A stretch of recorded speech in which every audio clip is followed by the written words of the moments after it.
Hoy toca hablar de los sistemas de procesamiento. Y aquí hay que tomar en cuenta lo siguiente.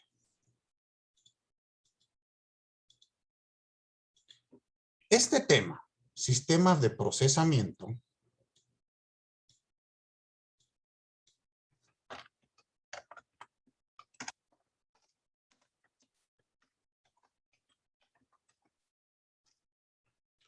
lo van a encontrar también en distintos autores con el nombre sistemas de enjuiciamiento o sistemas procesales.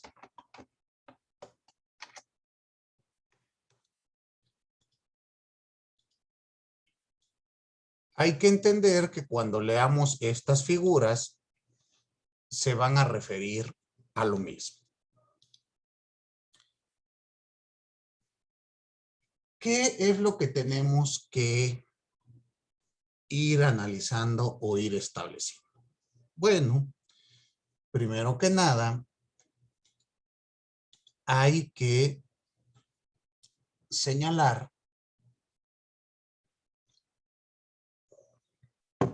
que un sistema debemos de entenderlo como la respuesta que el legislador le da a las preguntas, a dos preguntas. Es decir, ¿cómo se reglamenta el proceso en un país? Responde a los siguientes cuestionamientos.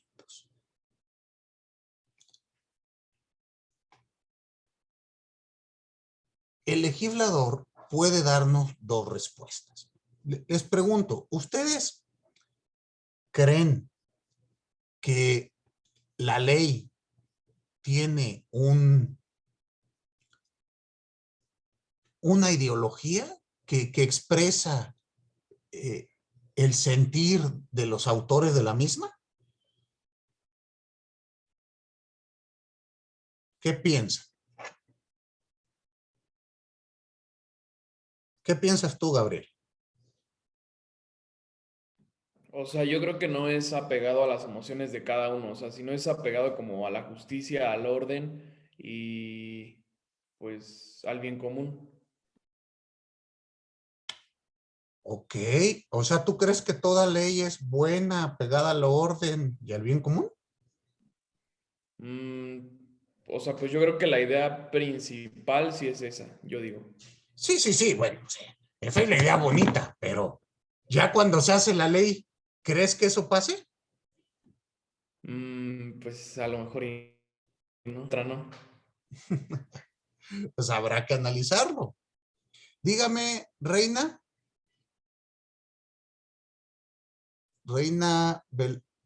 Velázquez. Sí, ¿se escucha bien, profe? Es que creo Ya, que estaba teniendo un poco de fallas. ya le escucho, ya le escucho.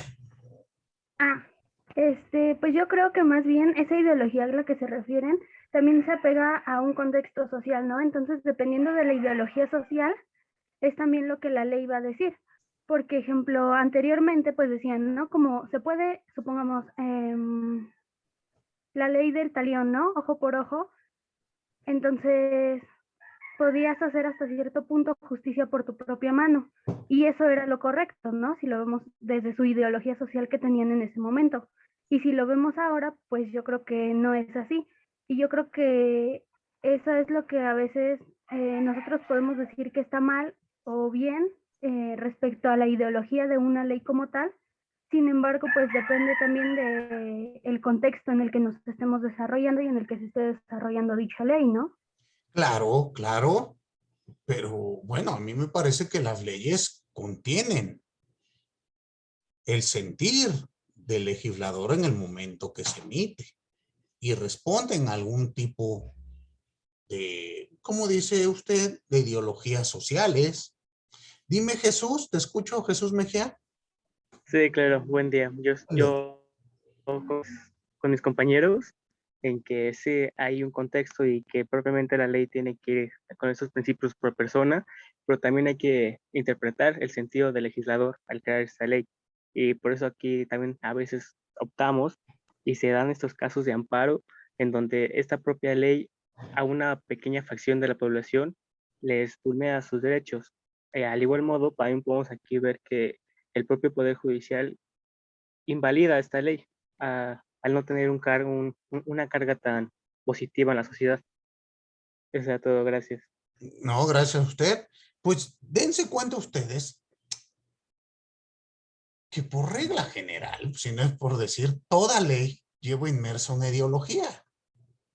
Al haber sido redactada por los hombres, pues va a tener alguna ideología que responderá a veces, como decía Gabriel, a proteger un bien común y otras veces a establecer, pues, ideologías. Pongo un ejemplo, el matrimonio igualitario.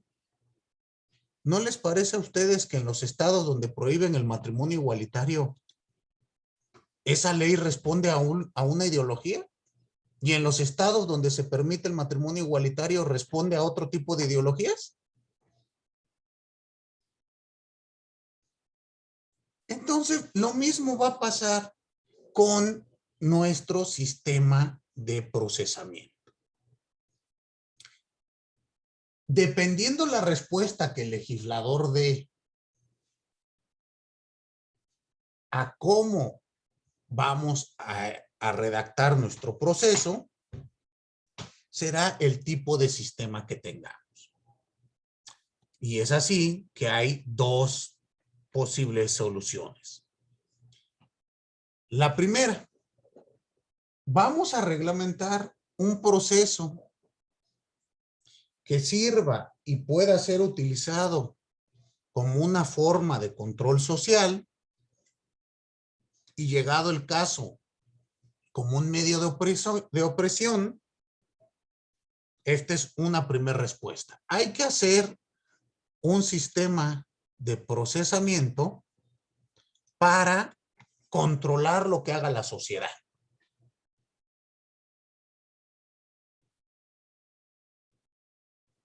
La otra respuesta. Vamos a hacer un sistema de procesamiento para que se respeten los derechos de las personas, que sea el último bastión de la libertad que tengamos y sirva como un límite al actuar del Estado. ¿Se dan cuenta que las respuestas son excluyentes una de la otra?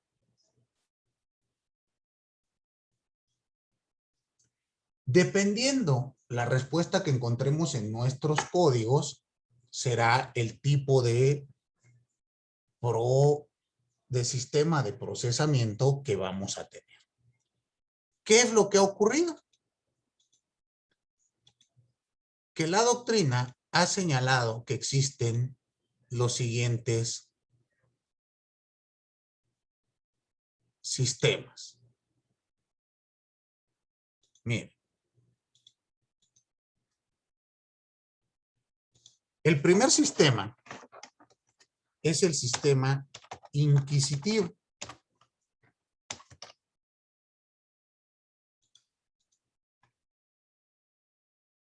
El segundo es el sistema acusatorio.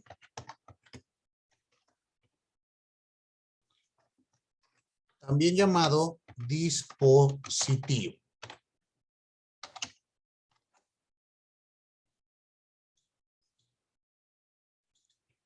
Y el tercer sistema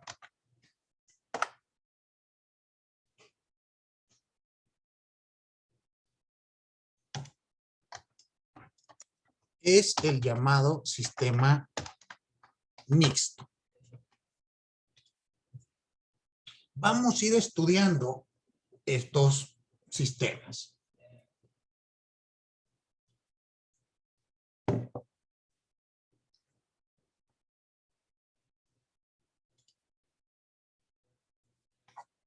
Y hay que analizar. Perdón, yo necesito una hora, una hora, 20 minutos. Hay que estudiar estos sistemas desde algún punto de referencia histórico. ¿Estamos? En rigor de verdad hay que señalar que, por lo menos en nuestro país, en México, se cree que el sistema acusatorio surgió recién, porque es hasta el año 2008 que se reglamentó para la materia penal. Entonces, hablamos hasta de el nuevo procedimiento, el sistema acusatorio, y lo estamos conociendo. Pero esto está muy alejado de la realidad. El sistema acusatorio. Algunos autores señalan que fue el primero en aparecer.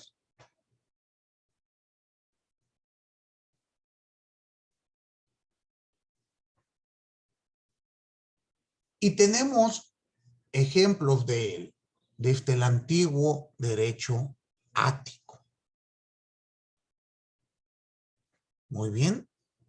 Y posteriormente se reglamentó el sistema inquisitivo. Entonces, lo primero que ustedes deben de entender es que son sistemas muy antiguos. Estamos hablando de más de 20, 30 siglos de antigüedad en ambos. Pueden ustedes encontrar ejemplos de sistemas acusatorios antiguos en las obras de Demóstenes y de Cicerón. ¿Alguno de ustedes recuerda quién fue Demóstenes?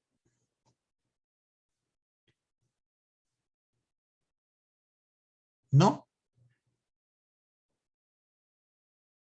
¿No les hablaron de Demóstenes?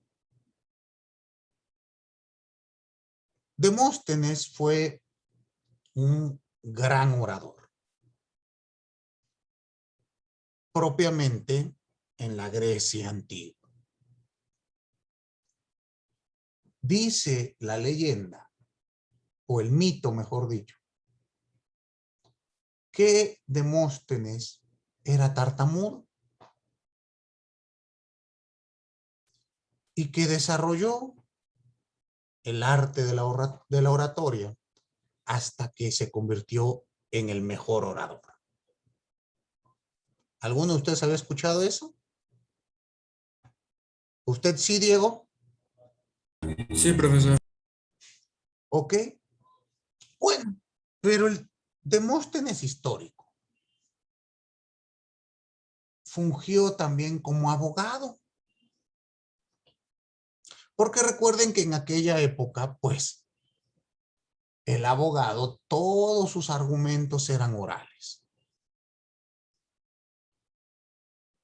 Y lo primero que hizo, y ahí pueden encontrar ustedes ejemplos de procedimiento acusatorio, fue demandar a sus tutores. Demóstenes quedó huérfano muy joven y su padre, vía testamento, le nombró 3 tutores que se iban a encargar de administrar la fortuna que él tuviese. Cuando adquiere la mayoría de edad, Demóstenes se da cuenta que sus tutores habían malversado la fortuna que le fue heredada y decide demandarlos para el pago, pues, de una indemnización. Este procedimiento nos llegó, o lo podemos consultar hasta el día de hoy. Tenemos archivos, registros históricos que nos permiten identificar estas circunstancias. Por lo tanto, hay que entender que esto que nos dicen, que el proceso acusatorio surge recientemente, no es correcto. ¿Eso queda claro? Muy bien. Pues toca entonces hablar en primer lugar del sistema inquisitivo. ¿Qué quiero que entiendan ustedes cuando hablemos de un sistema? En este caso, del sistema inquisitivo. Siempre que escuchen la palabra sistema, imagínense ustedes un círculo.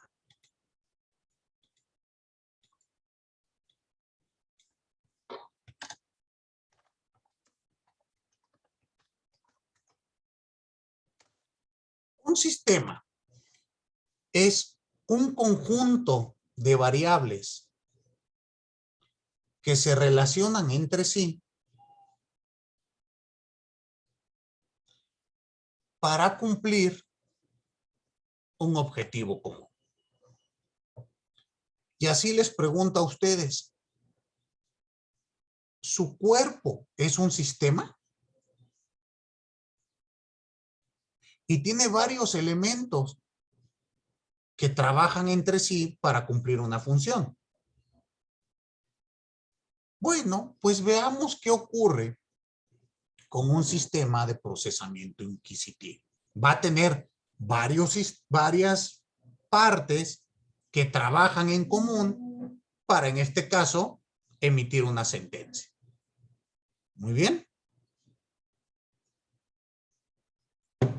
Les decía, hay que hablar de un periodo. No nos vamos a remitir a este periodo tan antiguo del derecho romano, sino que hablaremos de un año en particular. El año 1215. Si nos situamos, estamos en presencia de la Edad Media, una Edad Media temprana,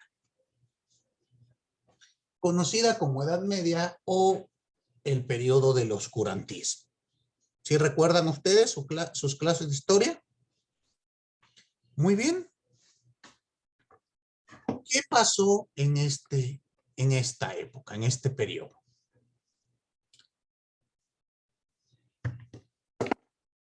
El rey decide otorgarle a una orden eclesiástica la facultad de investigar y sancionar los delitos cometidos en contra de la fe.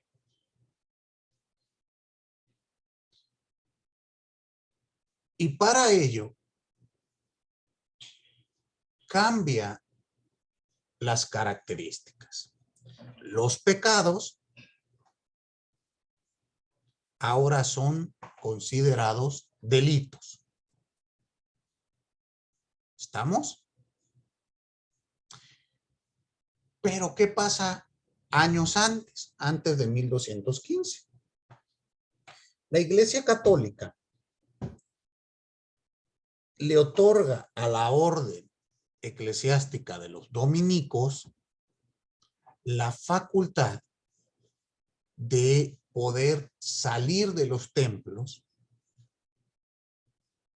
para ver si se estaban cometiendo pecados.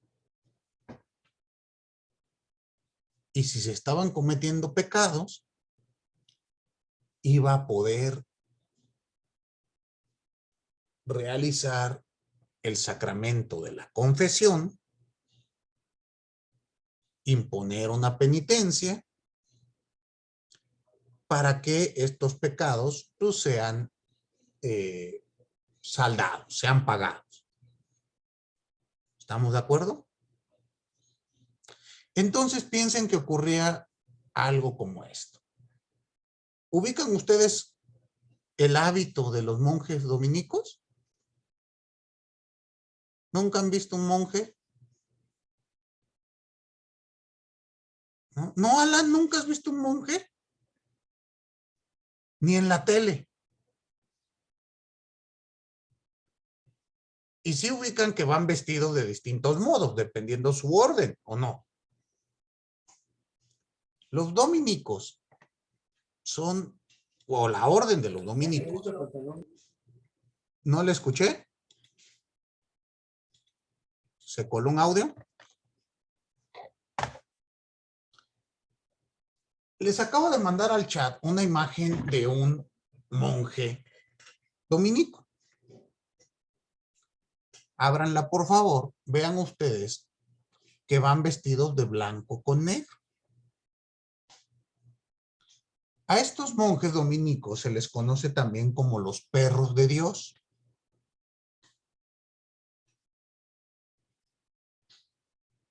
Su santo patrono es Santo Domingo. Y a ellos se les dio esta facultad de salir y preguntar si hay o no pecados. Y para ello se les denominó inquisidores. Realizar una inquisición quiere decir investigar. ¿Queda claro?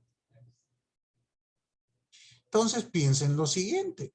Yo soy un monje de esta orden religiosa que ya estoy autorizado para hacer inquisición. Porque lo normal es que quien tiene un pecado, pues acude al templo y ahí confiesa. ¿Están de acuerdo? Pero pues la iglesia dice, pues si nos sentamos a esperar a que vengan a confesar, pues en una de esas no viene nadie. ¿Están de acuerdo? Entonces, bueno, hay que salir.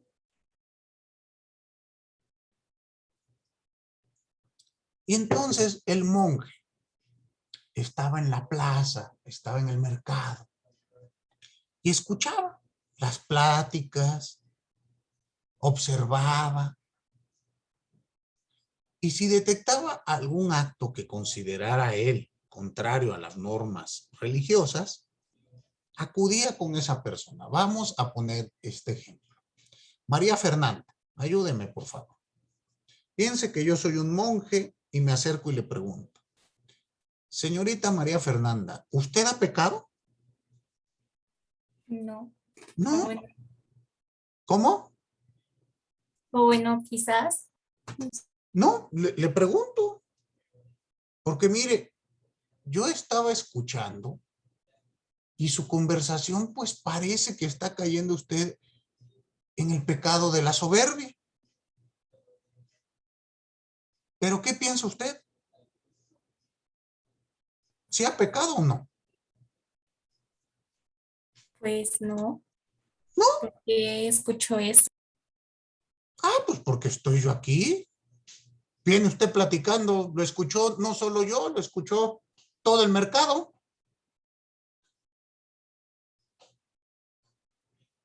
Pero pensemos, si María me dice, yo no pequé, no pasa nada. Pero pensemos que me diga, sí, he cometido pecado. ¿Qué va a pasar? Yo le preguntaré, ¿está arrepentida? Sí.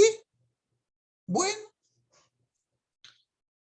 Pues para que Dios la perdone, necesita usted rezar 3 Padres Nuestros, cumplir su penitencia y sus pecados quedarán libres. Esto es el inicio de un sistema inquisitorio. Aquí era meramente en el campo de lo espiritual. Pero ¿qué pasa? Pasó al campo de lo público. Para 1215, el rey le va a otorgar a esta a esta orden ya la facultad de ir a investigar ya no pecados, sino ahora delitos. Y además constituyó lo que se conoce como el Tribunal del Santo Oficio o el Tribunal de la Inquisición. Entonces pensemos que ahora esto ha cambiado. Ya no es una cuestión espiritual, ahora es una cuestión de orden público. ¿Sale? Yo me convierto ya en una autoridad ya no religiosa, sino pública. Tengo en mí la doble función. Entonces pensemos lo siguiente, si yo llego y le pregunto, María Fernanda, ¿usted ha cometido actos de herejía? ¿Qué me va a decir? ¿Qué es herejía?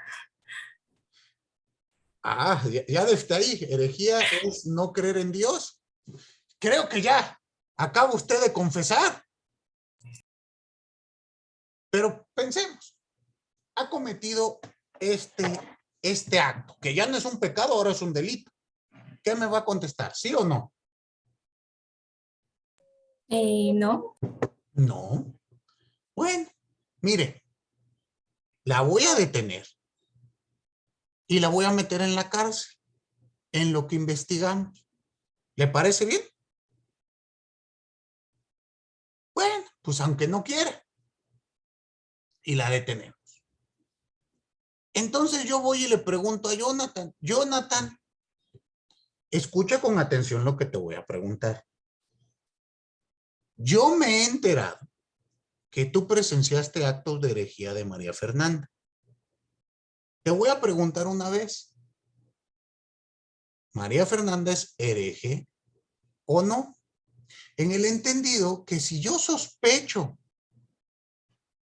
en tu respuesta que me estás mintiendo, te voy a llevar a la cárcel con María Fernanda. ¿Sí me has entendido? Muy bien. Jonathan, ¿María Fernanda ha cometido actos de herejía, sí o no?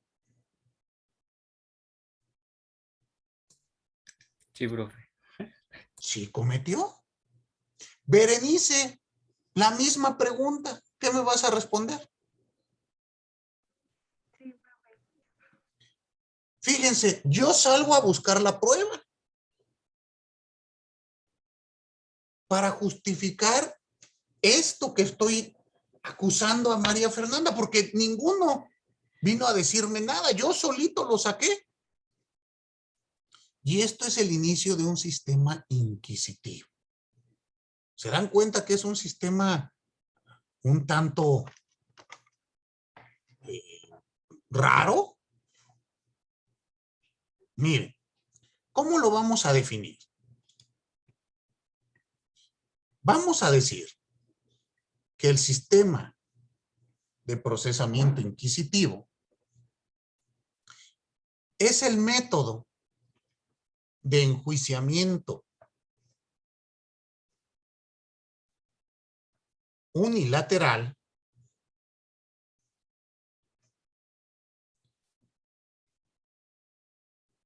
mediante el cual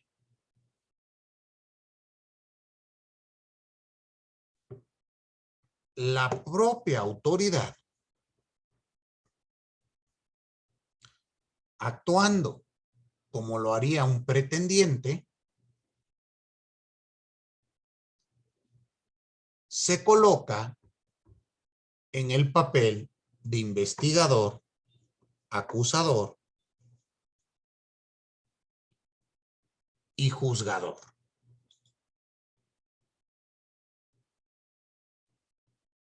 ¿Se dan cuenta que yo realicé esas tres funciones? Yo acusé a María Fernanda de cometer un delito. Yo salí a buscar las pruebas para acreditarme ante mí que Fernanda cometió ese delito. Y yo voy a valorar las pruebas para ver si es inocente o culpable. ¿Cómo creen que le va a ir a Fernanda? ¿Cómo se imaginan ustedes? Ya se quedó en la cárcel. Pues bueno, fuera que nada más se quedara en la cárcel. Pero en este sistema vamos a ver que no. La pena que todos quisiéramos sería nada más la cárcel. Porque por regla general la pena será la muerte. Y como consecuencia, la confiscación de todos sus bienes. La figura de la confiscación consiste en quitarle la propiedad de todas sus posesiones a favor del Estado sin contraprestación alguna. Esta es una figura que está prohibida en nuestra Constitución. Pero en la época que yo estoy platicando, bueno, era muy común. ¿Estamos? Lo primero que hacíamos era meter a María Fernanda a la cárcel y confiscar todos sus bienes a favor de la iglesia. Ya después vemos qué pasa. Entonces, de lo que estamos platicando, ¿qué características se pueden ir extrayendo? Bueno, lo primero que vemos que es un método de procesamiento donde el juez investiga. Cosa que le da el nombre al sistema. Cuando ustedes escuchen sistema inquisitivo, quiere decir que el juzgador está realizando un acto de investigación.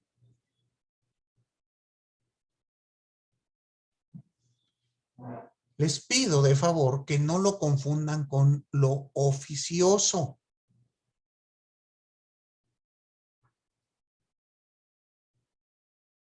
Porque a este sistema a veces le dicen sistema inquisitivo o sistema oficioso. Hay que entender que no es lo mismo. Inquisitivo es buscar la prueba. Eso es hacer una inquisición. Por otro lado, lo oficioso se refiere a que el juez realice una actividad sin que se lo pida las partes. De tal modo que podemos decir que toda actividad inquisitiva es una actividad oficiosa, pero no toda actividad oficiosa es inquisitiva. Déjenme me explico. Si un expediente lleva cierto tiempo sin que las partes lo impulsen, el juez de oficio va a ordenar su archivo. ¿Por qué? Pues porque no puede tener ahí los expedientes todo el tiempo. Dense cuenta que nadie le pidió que mande al archivo el expediente, ¿o sí? Lo hizo oficiosamente, pero esta actividad oficiosa no tiene ningún problema. Es una actividad de depuración. Por el contrario, cuando el juez decide salir a buscar la prueba, lo hace sin que nadie se lo pida, por lo tanto es oficioso. Pero esta actividad oficiosa ya reviste una característica diversa. Es inquisitiva. Entonces, un sistema de procesamiento inquisitivo es aquel donde el juez busca prueba. ¿Quedó entendido esta gran diferencia? Reitero, yo me lo explico del siguiente modo. Toda actividad inquisitiva es una actividad oficiosa, pero no toda actividad oficiosa será una actividad inquisitiva. ¿Quedó claro o hay duda? Les pregunto.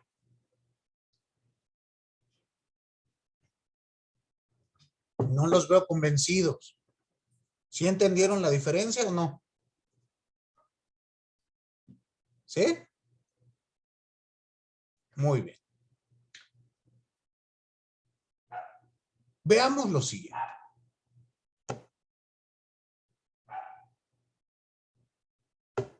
Siempre que el juez sale a buscar una probanza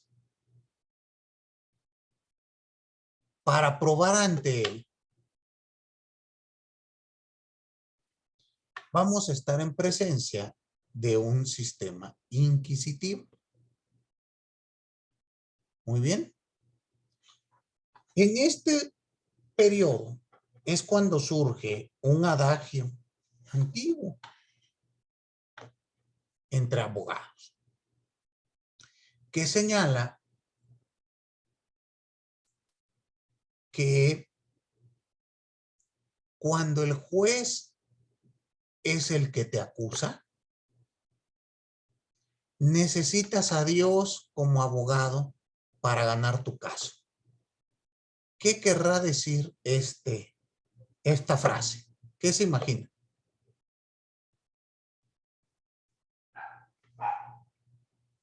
¿A qué le suena? A lo mejor y por la época que bueno, una de dos, o creas en Dios porque es común que se te acuse en ello, o sea, como que tengas ya una fiel creencia, o no lo sé. Bueno, quitemos el aspecto metafísico. A ver, si yo soy el juez, pensemos, yo tengo que determinar si Jonathan es culpable o no. ¿Estamos? Y yo salgo a buscar pruebas para demostrar que Jonathan es culpable. Y yo estoy acusando a Jonathan del delito de homicidio, con pruebas que yo busqué para justificar ante mí. ¿Cómo creen que le va a ir a Jonathan? Mal. ¿Y qué pruebas tendrá que dar Jonathan para justificar su inocencia? Pues necesitará prácticamente que Dios lo venga a ayudar para salir libre, ¿no? A eso se refiere. En un sistema inquisitorio, el que te acusa es el propio juez.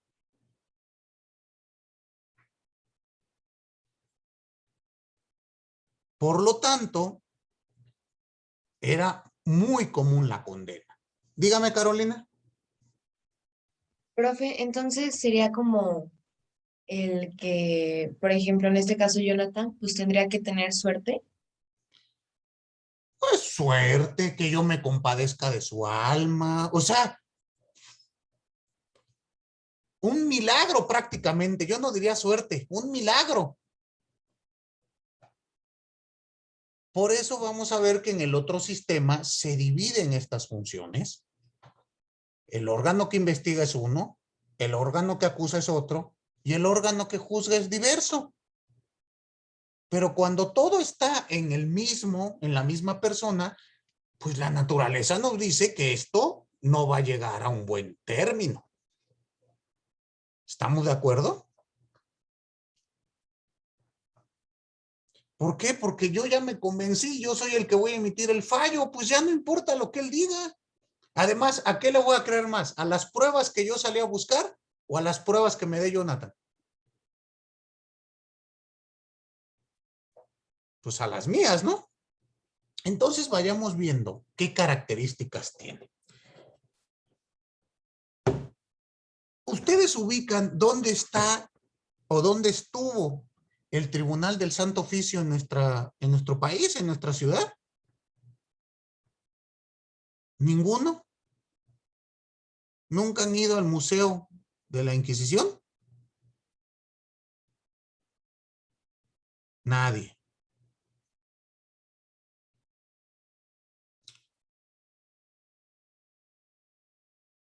Piensen ustedes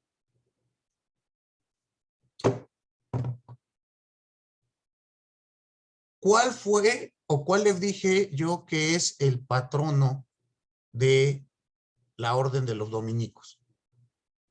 Santo Domingo. Santo Domingo. ¿Y ustedes conocen alguna plaza con ese nombre? La de Santo Domingo, ¿no, profe? ¿Que está en dónde? Pues ahí por el centro, ¿no? Ahí en el centro. En el centro histórico. Y si ese era el patrono de esta orden, pues ¿creen que por ahí estará el tribunal? Seguramente. Pues justo está en la Plaza de Santo Domingo, en la calle de República de Brasil, esquina con República de Guatemala. Perdón, no de Guatemala, ando pensando en mi oficina.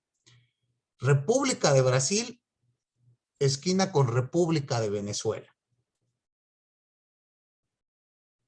Justo a contraesquina del edificio de la SEP. No sé si conocen por ahí. Hoy en día es el edificio histórico de la antigua Escuela de Medicina de la UNAM. En ese edificio, que es un edificio colonial, estuvo el Tribunal del Santo Oficio. Ahí estuvo establecido durante bastante tiempo el Museo de Instrumentos de Tortura y Pena Capital. Dime, Alejandro. Le iba a comentar que yo sí fui al Museo de la Inquisición. Ah, pues ahí justamente es. ¿Cuándo fuiste? ¿Hace cuánto? Hace como 5 años, más o menos. Ok. Creo que han cambiado el museo y ahora está cerca del Metro Allende. Pero durante mucho tiempo estuvo en este lugar que les comento, que fue la sede de este tribunal. Y por lo tanto, un segundo, por favor. Les decía,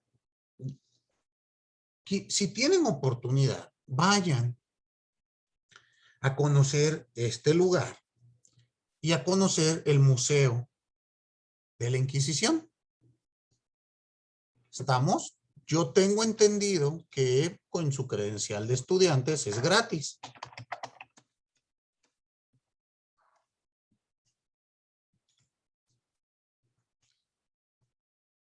Entonces, ya pueden ir y analizarlo, conocerlo, para para que vayan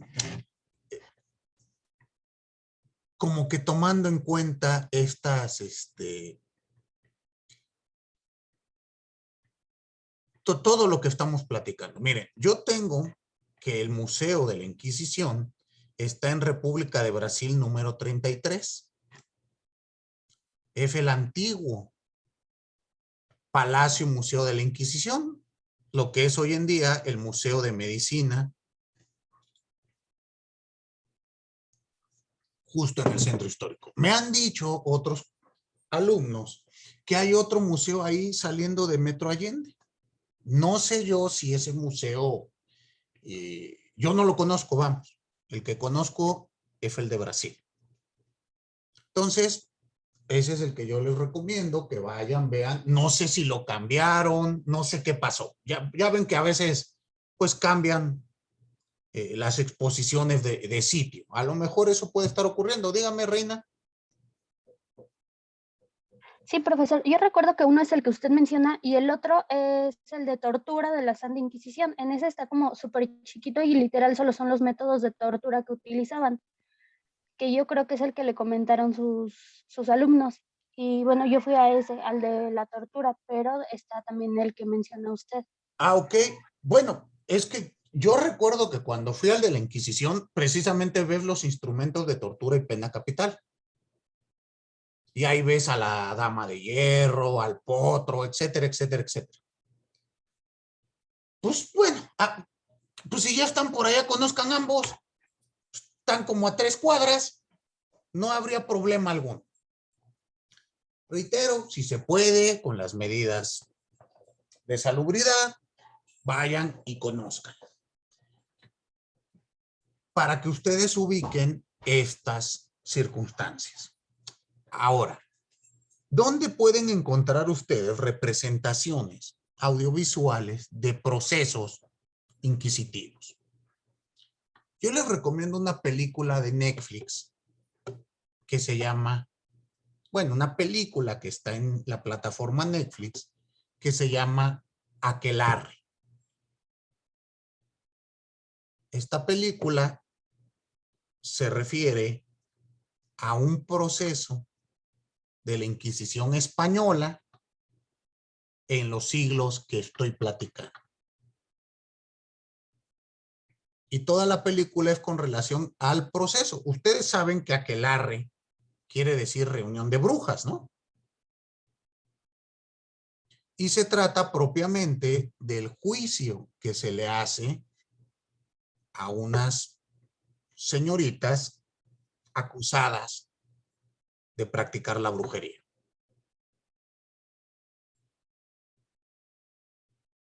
Muy bien. Ahí pueden ver la representación y si quieren leerlo, hay un libro que a mí me gusta mucho, que pueden conseguir ahí en Editorial Porrúa, barato, que se llama Brujas con X, Brujas, castellanizadamente hablando, Lobos e Inquisición, el proceso de Ana María García La Lobera.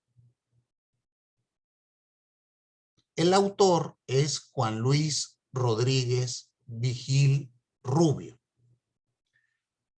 Este libro retoma el proceso de esta mujer, Ana María García, acusada de brujería. Y fue el último proceso que se hizo en España donde se acusaba a una mujer de ser bruja. En este libro ustedes van a encontrar las actas donde vienen las declaraciones de esta mujer. O sea, viene muy bien documentado. Lo que yo recomiendo, pues que vean en la película, esta que les platiqué, para que ustedes vayan asimilando estas características que vamos a estudiar. Muy bien. ¿Cuál es la primera característica del sistema? Ustedes ya poco a poco lo han ido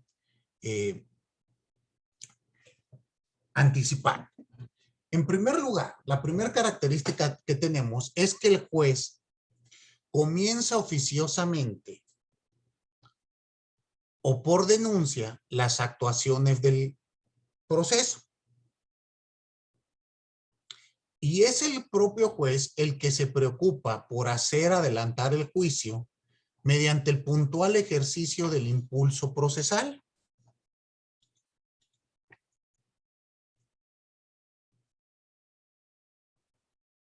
Es decir, el proceso puede iniciarse por denuncia o el juzgador empieza el proceso porque él lo decide. Recuerden que aquí cuando hablamos de juzgador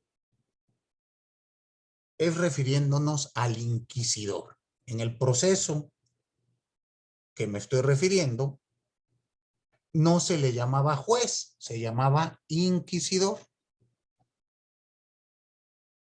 ¿Estamos?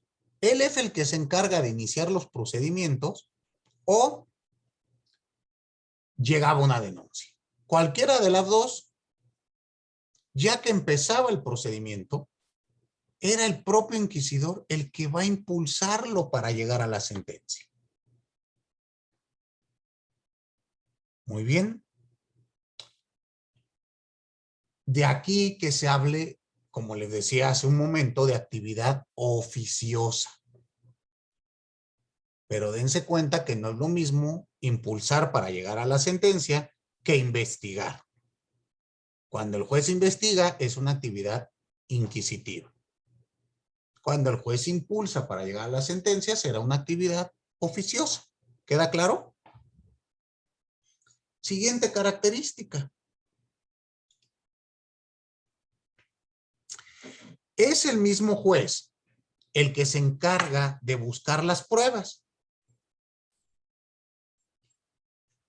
que le puedan dar un resultado aceptable. Y con ello, lograr el convencimiento respecto de la acusación.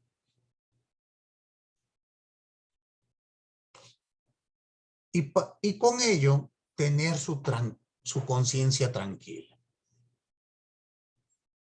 Y para lograr esta circunstancia, lo va a hacer con las denominadas medidas para mejor proveer. Y las medidas para mejor proveer son los instrumentos procesales con los que cuenta el juez para buscar pruebas.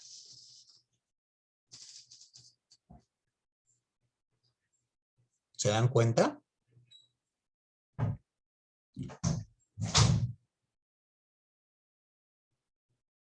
Y aquí iremos estableciendo algunas divisiones. Más adelante hablaré de ellas. Pero no siempre cuando el juez busca una prueba está en un sistema inquisitivo.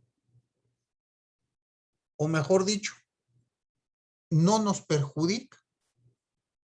Piensen lo siguiente, si el juez está notando que a ustedes se les violaron sus derechos humanos, ¿creen que el juez pueda decir, a ver, momento, aquí hubo un acto de tortura en contra de este sujeto que estoy juzgando? Dejen primero investigo a ver si no se le violaron sus derechos? ¿Ustedes verían mal esa circunstancia? No. Por eso hay que irlo analizando en su justa dimensión. Pero si es al revés, oye, yo pienso que Jonathan es hereje. A ver, dejas algo a buscar las pruebas para ver si sí es. Pues ahí lo que quiero es acreditar su culpabilidad. Y parece ser que estas medidas para mejor proveer no son adecuadas. ¿Estamos? Pero bueno, aquí tenemos otra característica. En el sistema inquisitivo surgen las llamadas medidas para mejor proveer. ¿En qué consisten? Son normas establecidas en el proceso que le permiten al juez realizar actividad probatoria para que él pueda tomar una mejor decisión. Por eso es mejor proveer. ¿Quedó entendido? La siguiente clase voy a explicar las etapas del sistema inquisitivo. Ahora estamos viendo las características. La siguiente vamos a ver las fases del sistema inquisitivo. Y ustedes van a ver si estas ya dejaron de estar vigentes o si por lo contrario, muchos de sus códigos todavía tienen estas figuras inquisitivas. ¿Queda claro? ¿Para qué les van a servir estas clases? Para cuando ustedes abran un código de procedimiento, sepan, aquí se maneja un sistema inquisitivo o se maneja un sistema acusatorio. ¿Estamos claros? Reitero, en nuestro país existen muchos procedimientos con sistema inquisitivo, pero muchos. Ya que terminemos de explicar esta clase, vamos a hacer una actividad práctica, donde ustedes van a leer un código tratando de identificar si es inquisitivo o acusatorio. ¿Muy bien? Perfecto. Bueno, se ha terminado el tiempo de nuestra clase el día de hoy. No me resta más que agradecerles a todos y a todas su atención. Desearles un excelente resto de jornada, bonito fin de semana y nos vemos por acá el día lunes. Gracias, hasta luego. Profe, Gracias, profe. Hasta Luego, luego. profe, gracias. profe, tengo una duda. Dime, Axel, perdón.